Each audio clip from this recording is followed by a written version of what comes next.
So help me God. So help me God. Congratulations, Mr. President.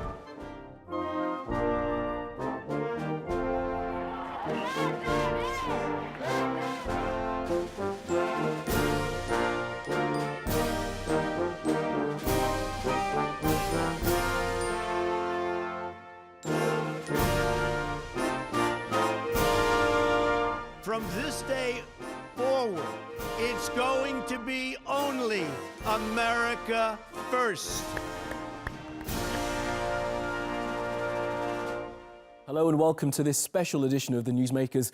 I'm Kamali Melbourne. Now, it was a result that few expected, but it's now been a year since the real estate mogul and reality TV star Donald Trump was handed the keys to 1600 Pennsylvania Avenue. Now let's take a look at his presidency that began with talk of American carnage, veered into allegations of Russian interference, flirted with nuclear war, and then careened headlong into what for many is the story of America: race, identity, and power. Over the next hour, we'll debate his impact on the US and the world.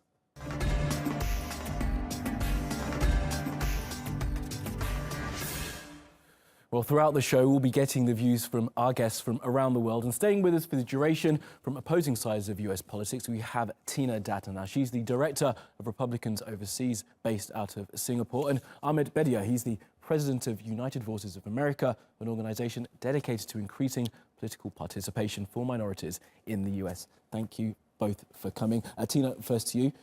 What do you think of Trump's first 12 months? Well, I can say that from a U.S. policy perspective domestically, he has achieved many of the goals that he originally set out for the electorate. We have 12 very conservative district judges that have been put in place. That's unprecedented. No other administration in 100 years has put judges and had them approved within the first year of their presidency. We have a conservative Supreme Court judge that was placed in. We have laws that were directly affecting his constituents that have been rescinded, and I think everybody's fairly happy that we're the voters for Trump at this point. Ahmed? Well, obviously I don't share those views. I think this first year has been a failure. The numbers speak for themselves. He has the lowest rating of any president in his first year in office than any president in U.S. history. He came in promising so much to make America great again, but he's divided the whole country, polarized them, pitted different groups against each other. And people are not optimistic. I think it's going in the wrong direction. Most Americans feel today that the America and the policies of this administration is heading in the wrong directions. And not to mention all the turmoil that's happening with his own administration, firing and removing people. And on top of that, the ongoing investigation into his collusion with Russia. So one of the things I think that's also important that we keep in mind, that the Republicans swept the governorships during the election in 2016.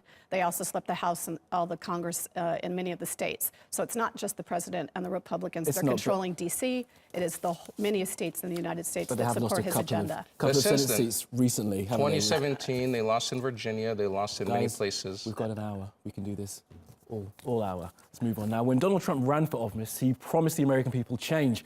And when it comes to foreign policy, he may just have delivered. Now, his first trip abroad was to Saudi Arabia, immediately followed by a stop in Israel. Now, what do they have in common? Both countries had a rather frosty relationship with Trump's predecessor, Barack Obama. But it's his dealings with North Korea and Russia that have had most people talking. Here's Randolph Nogel.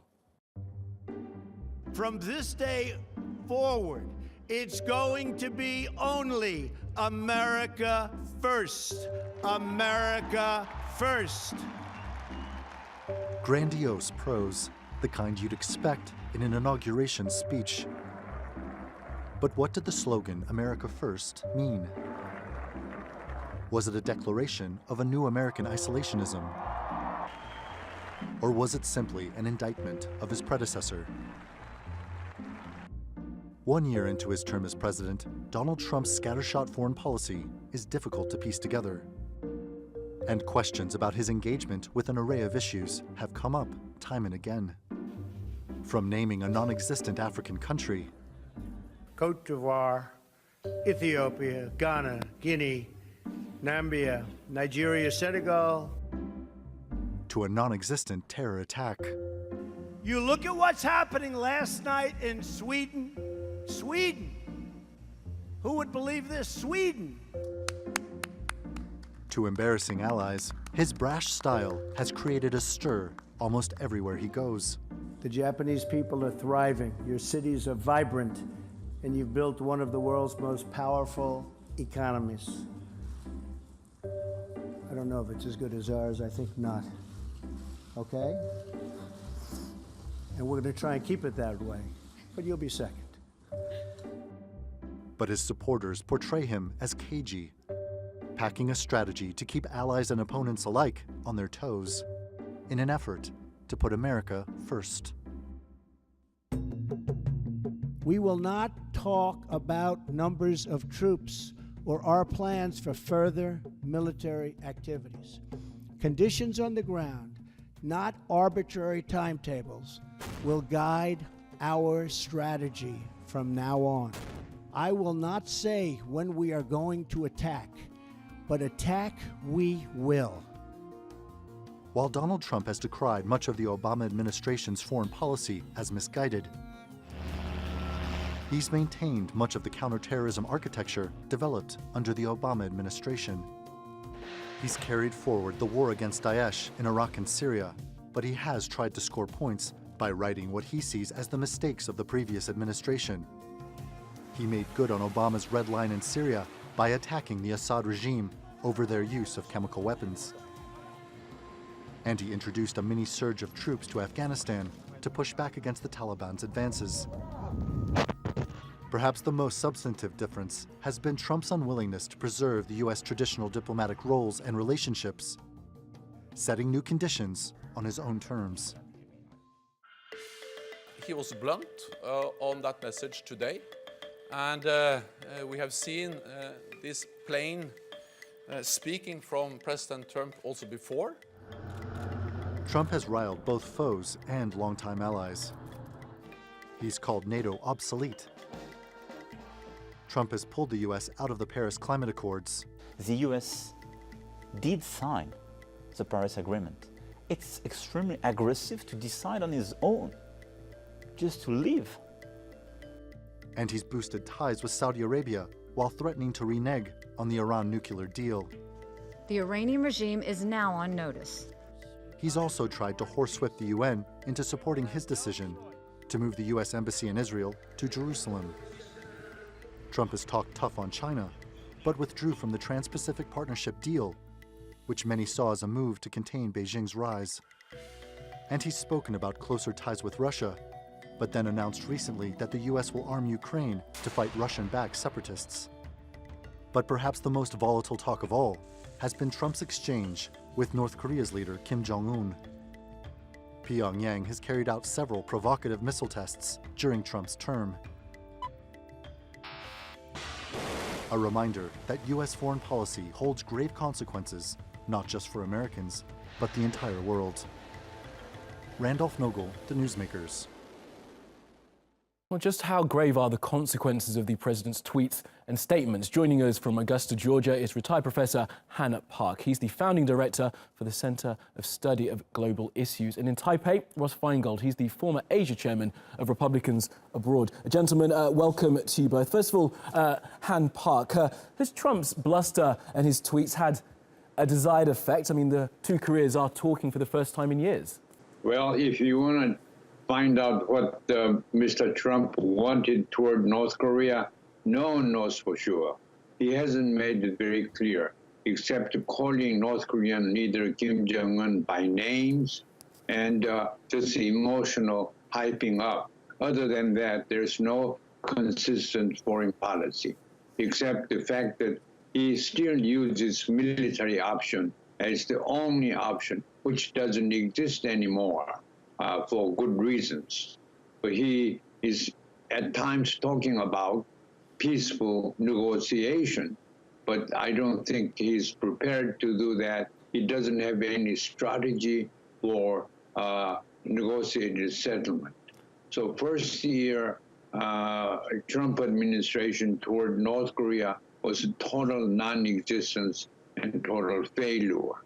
Ross Feingold, do you agree with that it's been a total failure in the first year? It's certainly been worrying for lots of people, not least the people of Hawaii who had to deal with a phony missile threat just over the weekend. Well, the reality is we have to separate the tweets from the substantive accomplishments of the Trump administration's foreign policy, and specifically the North Korea policy. The reality is that there's been several unanimous United Nations resolutions. China has been very supportive of increasing sanctions on North Korea, and to a large extent has implemented the sanctions, although we know there are shortcomings, and the United States continues to pressure China, and more recently Russia, to address also Russia's shortcomings in implementations of the sanctions regime. In addition, there are a number of countries around Asia which have ceased to do business with North Korea, which have ceased to allow North Korean diplomats to conduct illicit operations under diplomatic cover, as well as North Korean businessmen. So to focus on the tweets really ignores the substantive outcomes of the Trump administration's North Korea policies. Han Park, I mean, you must admit that, and also President Moon of South Korea did say that Donald Trump helped with the pressure that he's put on with sanctions to get the North Koreans to the negotiating table somewhat. There are more and more players, such as Russia and China and other countries, who joined sanctioning North Korea, but the outcome of denuclearization of North Korea, nothing. If anything, it's negative impact. The only thing that it did, all the pressures did was to make North Korean people, especially children, starve, and some are dying. Other than that, we have not accomplished anything, and that's nothing different from many years before. So unless we change our strategy, in fact, our goal clearly different from denuclearization, from to non-proliferation, and try to involve North Korea, work with North Korea. If North Korea is a terrorist, you cannot pressure terrorists in the hope of calming it down. It doesn't work that way. So I think it still is fatal. Ahmed, just pick up on that. I mean, how much do you agree that this strategy is completely flawed? Obviously, it doesn't seem like he has a strategy except just calling the leader of North Korea, different names and talking about how his button is bigger than the North Koreans' button. It's not conventional, is it? It's not conventional, but the Republicans will often say, separate the tweets, separate what he says from what's happening in the reality. If there's any progress that's happening in North Korea, it's because of the State Department, because of real diplomats, Korean diplomats that are trying to resolve the problem in other neighboring countries. Donald Trump's comments and his rhetoric is actually a hindrance and an obstacle to resolving the North Korea crisis. He's actually trying to push it push more towards war, a nuclear war with North Korea, and is not contributing to a peaceful outcome. I mean, he talks about Korean diplomats. There's not even a South Korean ambassador at the moment. He hasn't been able to fill the State Department out. That's correct. He has not. But there are nominations for many ambassadors that are sitting within the Senate right now, going in front of the Senate committees. But as I said, they've been focusing mostly on putting judges and on domestic policy, getting the judges in place and getting that type of, the domestic policy set. And now they're working on getting their ambassadors approved, where in nations that that were State Department not controlled, that were appointed by the president.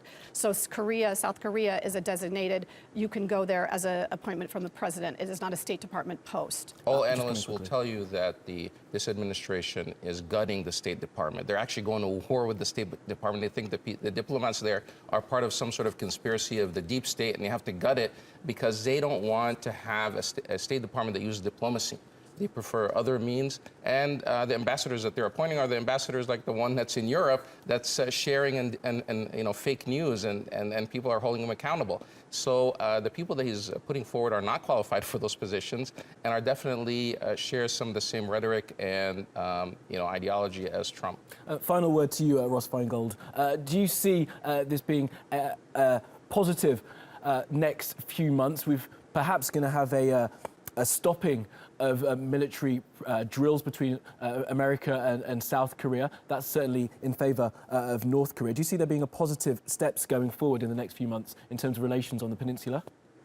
Well, generally speaking, with the Olympics upcoming, we see not only North Korea wanting to participate in the Olympics, but generally the Olympics are a feel-good moment across the world. So that certainly should help reduce some of the tensions. But the military exercises are an important component of pressuring North Korea. And we see that not only South Korea, but also Japan are all on board with the military exercises. And similar to the sanctions, these things do work. So again, to focus on the tweets or to say things like the Trump administration's policy has had no outcomes is really inconsistent with the reality of what the combination of military pressure and sanctions pressure has caused North Korea to seek to have talks with South Korea. And Ross, I absolutely agree with you. I just would like to say we've had our Secretary of State visit Korea and be in the East and be in Asia many times through this last year, focusing specifically on North Korea. Just to say that the administration isn't highly engaged into the policies and paying very strong attention to it is not a factual statement. Towards it, Tina, thank you. Ross Feingold in Taipei, Han Park in Augusta in Georgia. Thank you both very much for joining us. My first foreign trip as President of the United States will be to Saudi Arabia.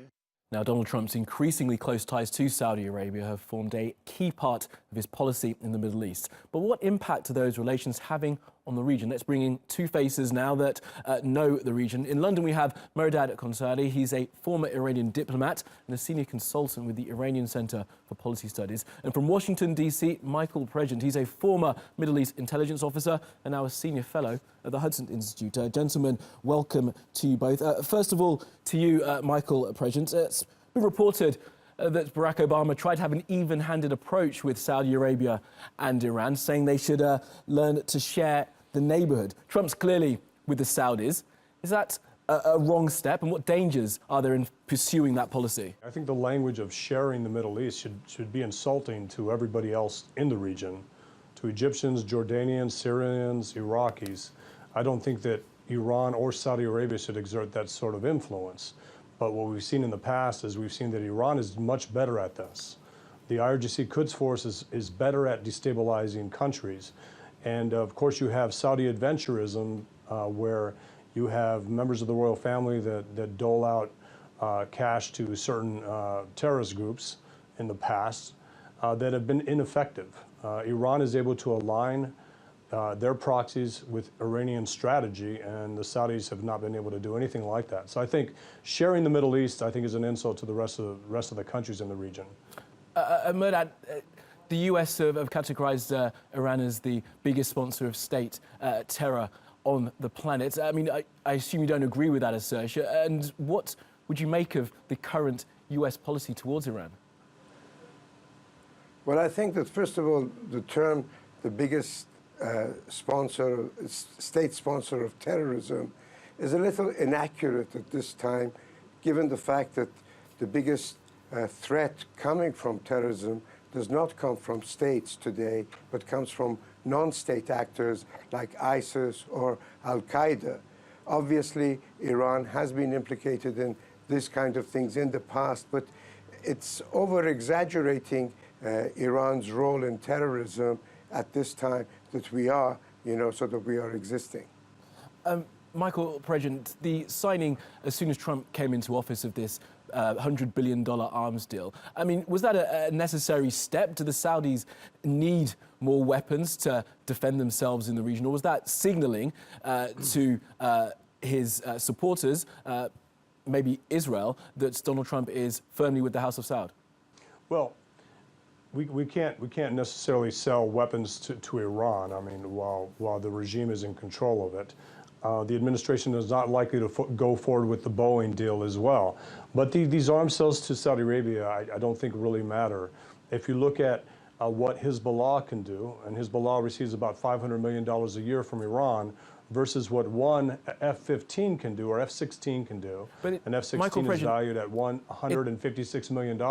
I'm just saying $100 billion versus what Iran's absolutely, the numbers are right, but symbolically, in terms of making that your first stop, if you're trying to bring down the tensions in the region, favouring one side so heavily over the other is destabilizing. I think it's absolutely what the president should have done based on the way President Obama treated traditional Sunni regional allies. I had no problem with the president going to Saudi Arabia first. I think it was the right thing to do. stand up to counter radical centers that they stood up against Sunni terrorists like ISIS and Al-Qaeda. Those things are good things. We have to follow through. We need to see tangible steps by the Kingdom of Saudi Arabia to actually go after ISIS and Al-Qaeda, and that's something that we're looking at. That's something that we're making sure happens as the U.S. Restores this traditional alliance. I mean, there's an argument, Michael, just to stick with you for a second, that Trump's belligerent behavior towards Iran is actually counterproductive. There's never been such a nationalistic feeling in Iran against the United States and against Saudi Arabia because of precisely the policies that Donald Trump is currently employing. They're actually reinforcing the whole situation. That may have been true before the Iranian protests. The Iranian protests were actually a criticism of what the regime and the IRGC have done to squander away the $100 billion they received after the Iran deal. There's also an issue with the spreading of the money coming back. Well, yeah, the money coming back, it was sanctioned to begin with because the money was involved in the proliferation of nuclear materials, the proliferation of terrorism. You know, the money was already dirty to begin with. So the money was going to go back to the people that had it, and that was the regime, the IRGC. They've been able to use that money to continue to destabilize Iraq, Syria, Lebanon, and Yemen. So the protests undercut that whole argument that somehow Trump has united the Iranians against the West, when in fact the protesters actually benefited from hearing something from a U.S. president that actually backed them up, saying that they have the right to ask for freedom from their country, or from their leadership, to democrat reforms from their leadership. So the protests undercut the argument that Trump has somehow, you know, brought the Iranian people together to counter what the U.S. is doing. Mehrdad Kansari, just pick up on the facts of those protests, if you would, for me, please. And also on this idea of Iranian unity and nationalism in the face of the Trump administration's belligerence. Well, I think that Trump's support for the democratic movement is certainly a positive step, something that the Obama administration did not do in 2009. But you have to bear in mind that Iranian behavior in the last 5 years, since the advent of President Rouhani, has been markedly different than Iranian behavior in the past. The nuclear agreement ended sort of Iran's isolation, and Iran showed, the Iranian government gave open signs that it wants to be reintegrated, and that line should have been encouraged instead of discouraged. When your guest says that Iran is a destabilizing factor in the Middle East, it all depends how you look at it. Iranians' position is to support the officially recognized governments of Iraq, Syria, and Lebanon. Now, that would not be called, this is the official government that is recognized by the UN. The Saudis do the same in Yemen. Their whole position hinges on the fact that they are supporting the official government of Yemen, which sits in Riyadh, and that is not called destabilizing, whereas Iran is called a destabilizer. What I want to say is that Iran-U.S. relations is governed on rhetoric, not on logic and interest. And so long as rhetoric on both sides, you know, acts in the way that it does, unfortunately, it does not do a service to either world peace or regional peace. Okay, and Mehrdad Kansari, Michael President, gentlemen, thank you both very much for joining us. I was opposed to the war from the beginning, long after my interview with Howard Stern. But 3 months before the Iraq war started, I said in an interview with Neil Cavuto that perhaps we shouldn't be doing it yet. Well, that was President Trump denying that he ever supported the war in Iraq. And in fact, the only conflicts the US are currently involved in are the ones started by his predecessors. But how has his administration handled them? Well, to try and answer that, we can speak to the former US Ambassador Peter Galbraith. He was also once an advisor to Northern Iraq's Kurdish regional government. Ambassador Galbraith, thank you very much for joining us. Now, Ambassador Haley at the United Nations says that Trump's strategy in Afghanistan is working and they're closer than ever to having peace talks between the Taliban and the government. Do you agree? I don't think it's working. You know, it is a repetition of the same strategy that the United States has been pursuing for 17 years, and it hasn't worked. And the reason it hasn't worked is very simple, which is that the United States doesn't have a partner in Afghanistan. And you can't conduct a counterinsurgency campaign without a partner. I mean, just quickly to bring you in, Tina, he's right, they don't have a partner in Afghanistan because not only are they not in a great situation with the Afghan government, but they're also upsetting the Pakistanis and withdrawing aid. Yeah, I don't know whether we can say that they don't have a proper partner at this point in time because none of us are actually part of those conversations that are taking place. Information that I've received actually from the head of the Heritage Foundation is that what is going on in Afghanistan right now is starting to work. And I think that what you started us to say when you originally started the conversation is that there are conversations that are going to be taking place and that, well, we're not perfectly involved in it, and our ambassador sitting in, our French ambassador that's speaking right now is not personally involved in it now. There are things that are moving forward. Ahmed, do you agree? Look, these wars are not only inherited from Obama, they're inherited from George Bush. They started these wars. They were failed policies from the beginning in Afghanistan and in Iraq. And it was the biggest destabilizing movements in the area. They actually handed Iraq over to Iran. We were talking earlier about what was happening in Iran.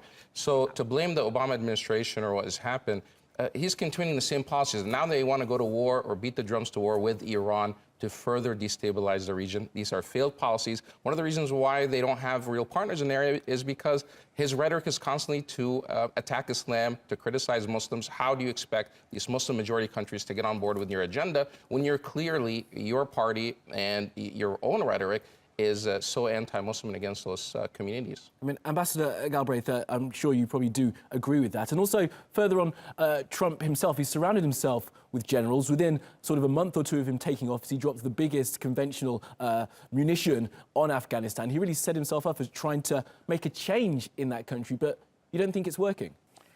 Again, it's doing what we've done before.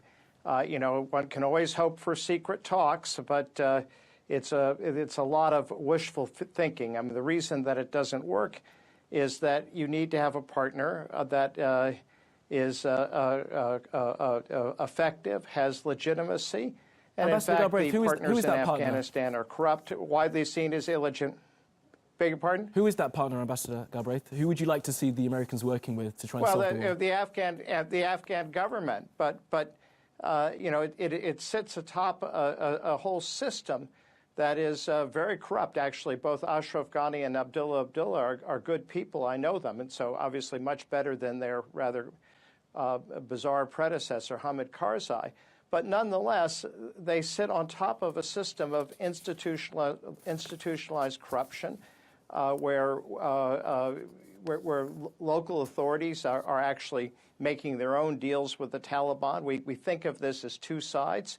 But the local authorities in Helmand are actually often in league with the Taliban, and so our conception of the place doesn't reflect the reality. And you see the same thing in Iraq.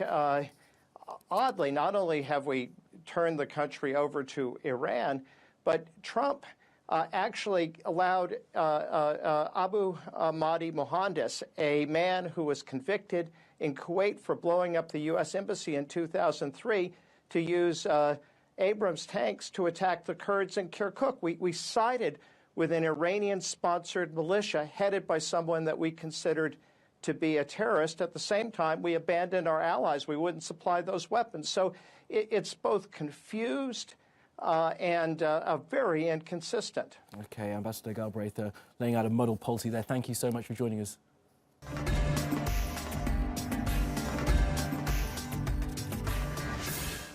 Welcome back to the Newsmakers. Now, almost 63 million Americans voted for Donald Trump in 2016, but 12 months later, is Trump the commander-in-chief as popular as Trump the candidate? Well, a recent Gallup poll suggests not. Only 35% of those surveyed said they approved of the job that he was doing, the lowest of any president in his first year since Gallup started counting. Edith Tianshan has more from Washington. It's been an interesting year at the White House with a leader who seems to have redefined the U.S. presidency. And we've seen this more than ever in the way he uses Twitter, his language, and the way he handles the most sensitive issues like North Korea. It's difficult to quantify just how much he's achieved on this journey he calls making America great again. Despite his hardline views on immigration, his executive orders putting a travel ban on several Muslim countries have been repeatedly blocked by federal judges. His attempt to dismantle a youth migration program called DACA is still being negotiated. And undocumented people in America now say they feel more insecure than ever. Well, of course, still with us here in the studio is Tina Datta from Republicans Abroad and Ahmed Bedier from the United Voices for America. And joining us now from Miami in Florida is John Cardillo. He's the host of the talk show Off the Cuff. John Cardillo, thank you very much for joining us. So let's talk immigration. Was Trump right to use, do you think, that S-hole word when discussing immigration from predominantly black nations? Look, there's not even confirmation that he used that word. It was one senator, Dick Durbin, who claimed he did. We've got Senators Lindsey Graham kind of backed it up as well. Well, Lindsey Graham wasn't in the room. Lindsey Graham wasn't in the room when it was allegedly said. Senators Cotton and Perdue say it was never said. The Homeland Security Secretary Nielsen says it was never said. People are hysterical, but if the president made a casual comment in passing to an aide about the state of certain nations and he used a pejorative to do it, so what? It's not a big deal. Presidents are known to have had vulgar mouths. Bill Clinton's rants, his cursing, pejorative rants are famous. The media never went hysterical. Barack Obama and Joe Biden were known to use that kind of language about the opposition. No one cared. George Bush used that language. He was caught on a hot mic with then Prime Minister of England, Tony Blair. We'll bring you guys in a second. So nobody John, cared. But when it's Donald Trump, all of a sudden it's a catastrophe. And these nations are in terrible, terrible shape. So even if he did say it, he wasn't wrong.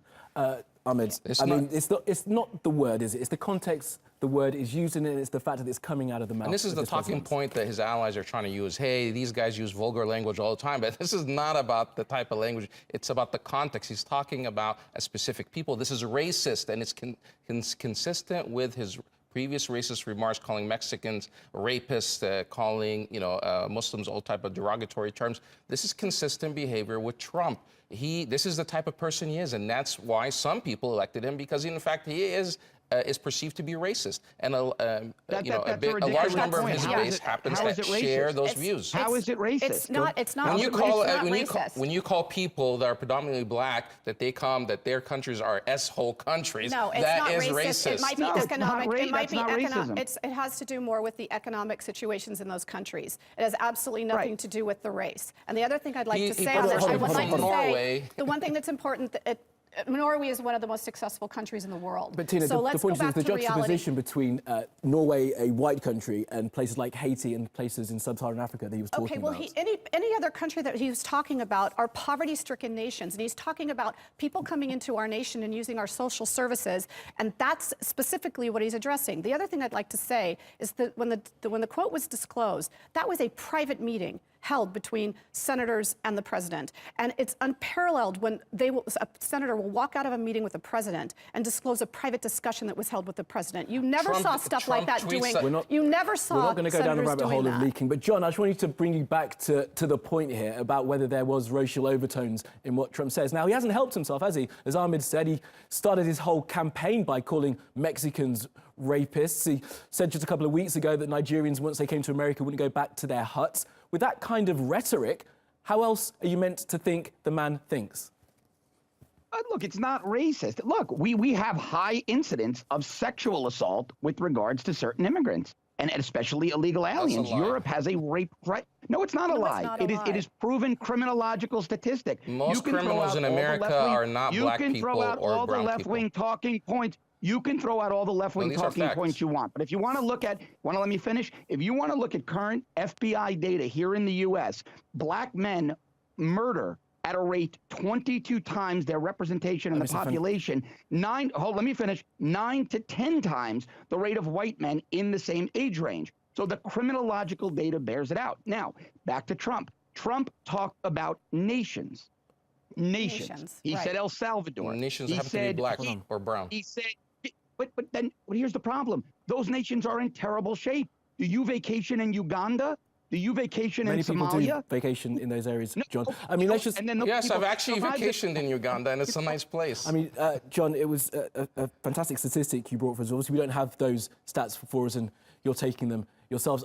Ahmed, I mean, to pick up on that point that there is a disproportionate number of people killed, that's not really what we're discussing here. We're discussing whether the man who lives in the White House has a tendency His towards... job is to bring people together, not to continually go after black and brown people, to go after immigrants. This has been part of his platform. And for people to come down and say, no, that's not what he meant. If it was a one-off, that's maybe one thing that we could understand. But this is consistent. He's been regularly going after and attacking with these racist overtones against black and brown people, against Muslims, against minorities. And it's just... It's appalling. Tina, shouldn't he be bringing people together? Let me add one thing there. John, 1 second, please. John, 1 second, please. Let me just say this, having to do with immigration. What he's talking about is illegal immigration into the United States.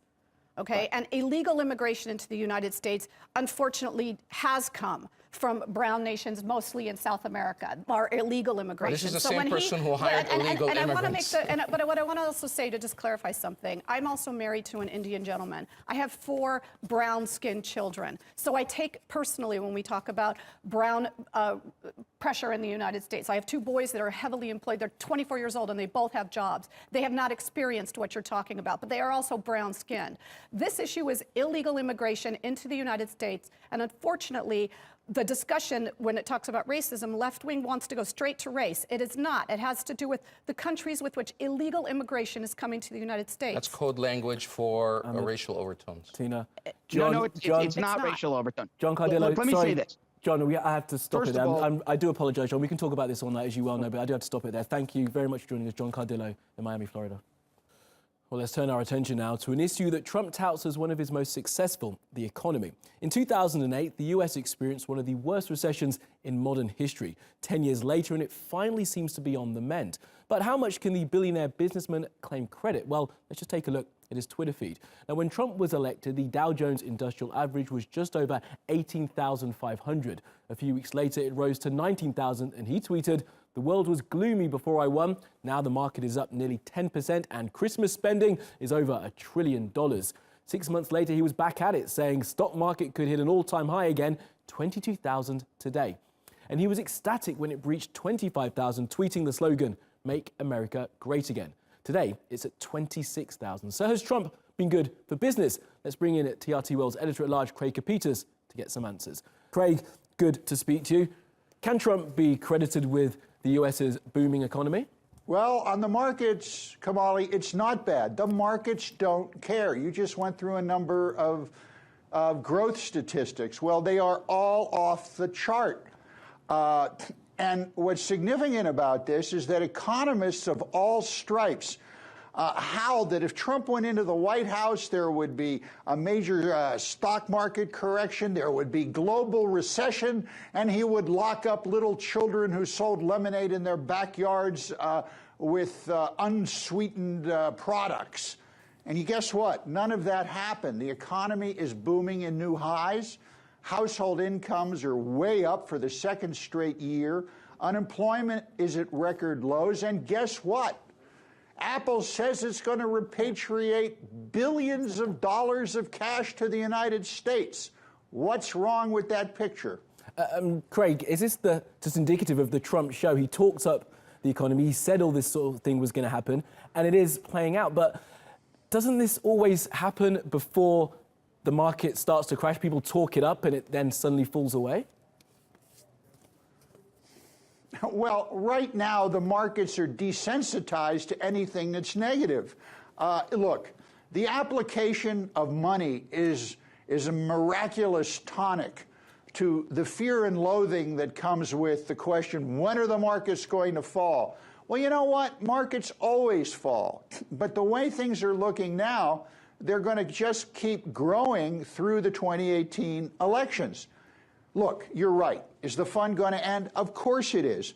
But Americans think in quarters, not like the Chinese who think in centuries, and certainly not like the ivory tower economists who said the United States was going to turn into an economic hellhole with Donald Trump as president.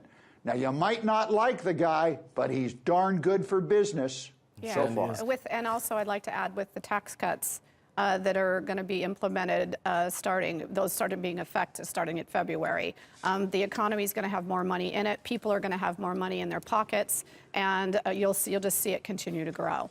Ahmed, you shaking your head quickly? Donald Trump took credit for the economy. That's an excellent point. Thank you. That's an excellent point, Kamali. Donald Trump took credit for the... Because that tax bill is going to give further jazz.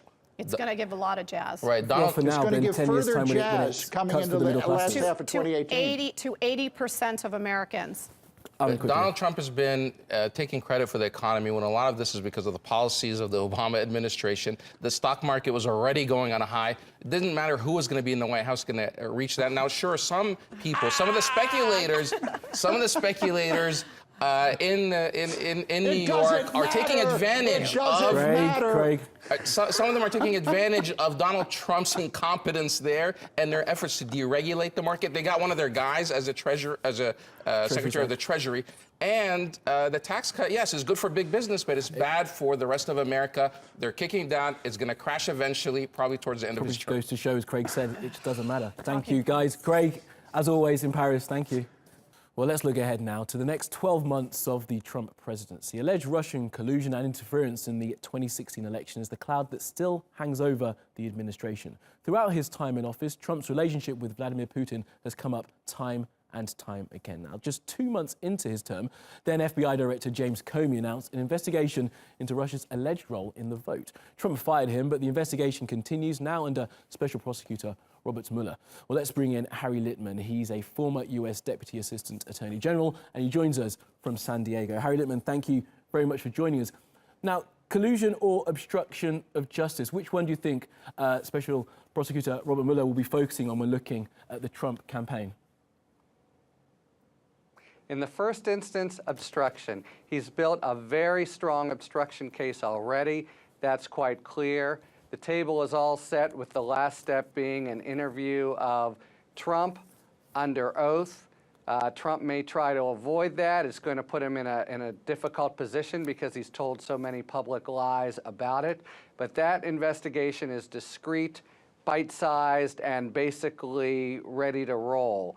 The Russia conspiracy or collusion investigation continues apace. I would say we're in the middle game there. And the money laundering investigation, maybe the most dangerous of all potentially, is in its infancy. But the immediate risk to the president is these obstruction charges. Steve Bannon, called the firing of Comey the biggest political mistake in modern history. And I think the fruits of that are now playing out. I mean, Tina, you've got to be concerned as a supporter of the Republicans and Donald Trump that this is going to play out, and it doesn't feel like it's going to end well for the president. No, but if you're looking at actually what is taking place, there are no charges of obstruction of justice at this time. The president is not being looked at for charges of obstruction of justice. There are possibly people under him, and that's what Robert Mueller is looking at. With regards to Russia collusion, there is absolutely zero proof whatsoever to this point, over 12 months of significant investigation of any collusion between the Trump campaign and the Russians. And with regards to money laundering, let's put that in context, okay? That has nothing to do with the campaign, the election, or the going forward administration. That has to do with an individual that was employed by the administration for a short period of time during the election and his business dealings with Ukraine and Russia long time ago. So it has nothing to do with the Trump administration. So let's not falsely put information out. That's not, be accurate with background information. I mean, we won't try to dig too much into the weeds, but collusion... May I speak to that, please? Please do, Harry. Okay, so actually all three of those things are wrong. As to the first, Trump is absolutely the target and under investigation. It's his actions that are front and center in firing Comey and trying to get the Flynn charges dismissed. He has been told he's not under investigation. That is not true. Please let me finish. That's exactly false. Second, there in fact, although he said repeatedly there had been no contacts, we've documented at this point 31 contacts with Russia, and the June 2016 meeting is obviously a big focus of his. And then third, with respect to the money laundering, you're right. Of course, the exact same thing happened with President Clinton. It's not the case that impeachable crimes have to be only during your time in office. So I think on the facts, all three of those defenses don't wash. Not to mention that the president's closest allies in administration have been either, striking deals or, pleading guilty or coming into court. And, Mueller is closing in on the president. Other people that would be implicated, his own son, his son-in-law. So this is far from over, and it continues to have this cloud of doubt around the presidency, and we'll see. If there was nothing there, Mueller would not even investigate or interview the president. And this is the same president that continued to say there is nothing there, but all the evidence that keeps coming out shows that there was collusion, there was communication, and there was attempts to have, some further strategy. Okay, Ahmed Tina, thank you. Harry Littman in San Diego, thank you so much for joining us. Candidates typically go through some form of transformation as they crisscross the country, canvassing for votes to becoming arguably the most powerful elected politician on the planet. And all that fire and bluster while in campaign mode tends to be replaced with sober policy speeches. But Donald Trump threw out the rule book, or perhaps didn't even read it when he entered the Oval Office. And he's changed the way that America looks at the presidency. Well, joining us from Clute in Texas is Ron Paul. He was a congressman for more than 20 years and a three-time presidential candidate. Ron Paul, thank you very much for joining us. Now, some people will say that you could draw a line, maybe not a straight one, but a line nonetheless, between your run for president years ago and where we are now with Donald Trump in terms of the way you talked about racial identity, being anti-elitist, and various topics like that. So how much credit do you take for Donald Trump being in the Oval Office? Well, I hope not too much, because I didn't vote for him. I didn't support him, although some of his supporters were my supporters because he wanted to change, and he described it, and he wanted a different foreign policy. He wanted a better relationship with Russia, but that hasn't turned out that way. And so therefore, some of the things that he has done, I would support, and I'm happy about it. I like less taxes and less regulations. But when it comes to foreign policy and civil liberties, which is very important to libertarians, he hasn't done a very good job, and we're not very happy with that. So I would not say that he represents the libertarian side of the political spectrum. Ron Paul, as a veteran politician, looking at the way that Trump has run the office, do you not think that with his tweeting, with some of his statements, he's denigrated the office of president, perhaps irreversibly, for the future? Yeah, I think so, especially what he says. But, in some ways, a few of us, I think, well, this is one way that a person was able to get around with the establishment media, because we think we get a bum rap if we're for less government. And he was able to control the media. He had some experience in it. But when it comes to what he says and how often he says it and what he doesn't use it in the way I would use it. I would use it to try to present views and viewpoints and explain why less government is better and why we should spend less money and why we should bring our troops home. So it would be used quite differently. But the mechanism of going directly to the people, there's something rather neat about that, because we circumvent, the controlled media, but we, of course, have cable and different other things and radio that we can get around to a degree.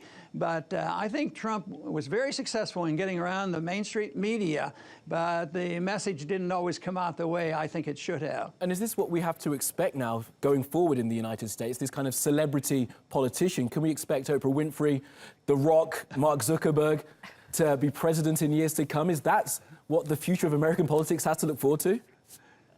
Absolutely not. Well, it wouldn't bother me if they believed in if they really believed in something, unfortunately, that's not likely to happen. But I think the mechanisms have definitely changed, and reaching the people will be different. But I'm more interested in trying to promote the ideas. That's the only thing that really counts, on what our policies are. When we talk about the Middle East and Turkey and Syria and all this, it's important what the people think and what they put up with and tolerate. And I think the important thing for somebody like myself and those of us who believe differently, more traditionally, what we believed America was all about was minding our own business. You know, that to us is what's important. And I fear a little bit if it's only done by tweeting and social media, and all the danger there is that many of us now see that social media oftentimes in an arm of the big government, because this is how some of the security and the privacy of the people get lost, because Facebook and Google and others share the information with our government. So we believe our privacy rights have been undermined. So it's not a magic, even though there are benefits with social media. I certainly benefit by it because I do a program, you know, on the internet. But there's a limit to the benefits of that, and so we have to be cautious. Mainly ideas. To get the ideas out of non-interventionism is important to me. Okay, Ron Paul, thank you very much for joining us there from Gluten, Texas.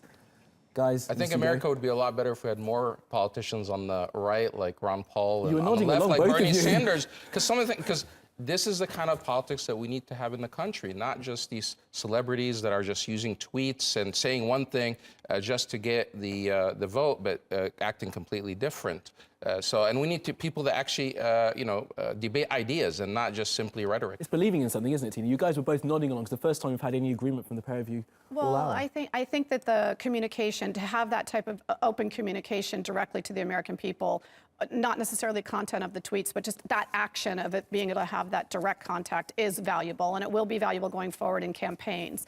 That's the most important message I think we're both nodding, having to do with, is just that direct communication to Americans where they can hear directly from your president. Whether you like what he's doing or he's not, you can hear directly from him and make your judgments at that time. Let's push back on that. Does the content of that direct communication, does that matter though? Is it just bluster, or does it have to be serious policy discussion and ideas? No, I think having to do with the complete population of the United States, I think it's more important for the president on his tweets to be able to put out just general conversation, general things that he's looking at.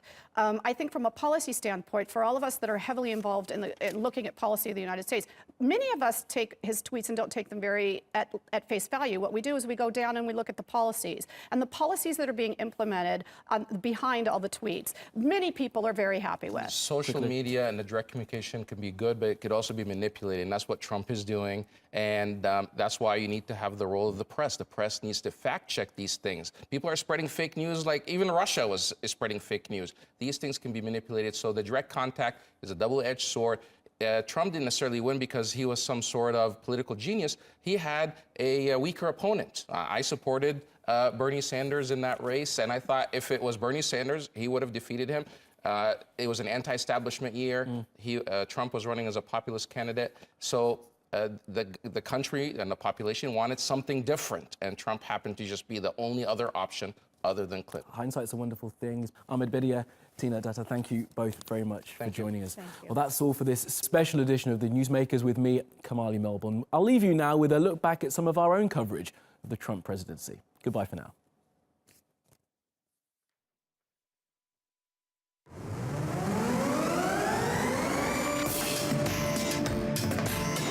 He's withdrawn from trade deals. Trump has called the Iran nuclear deal an embarrassment. It may not look like climate change is taking a toll, but scientists say it is. It's a losing proposition to continue to deny the science. And has threatened North Korea. All options are on the table. Are the US and South Korea making it worse by having these mega drills, bombed Syria and Afghanistan? He promised to drain the swamp. He's appointed his daughter, his son-in-law. The pollsters tend to move left. I said it's different. President Trump, if you're watching, please block whoever you want to. We need a national campaign to prevent substance use across the board. The White House has pulled embassy staff out of Havana. I'm afraid that's ridiculous. The blockade has been in place for almost It's an island. There has not been a blockade since 1962. Okay, The same challenges that were facing us 50 years ago are the ones that he brought to light. So how much damage could this latest scandal cause the US president? He's one of the first presidents ever to be criticized for actually doing what he promised to do. It's a debate about the basic fitness of what everyone seems to portray as a raging buffoon in the, It's in the unfair. White House. These are not mine. Is it right that they are currently barred from entering the United States?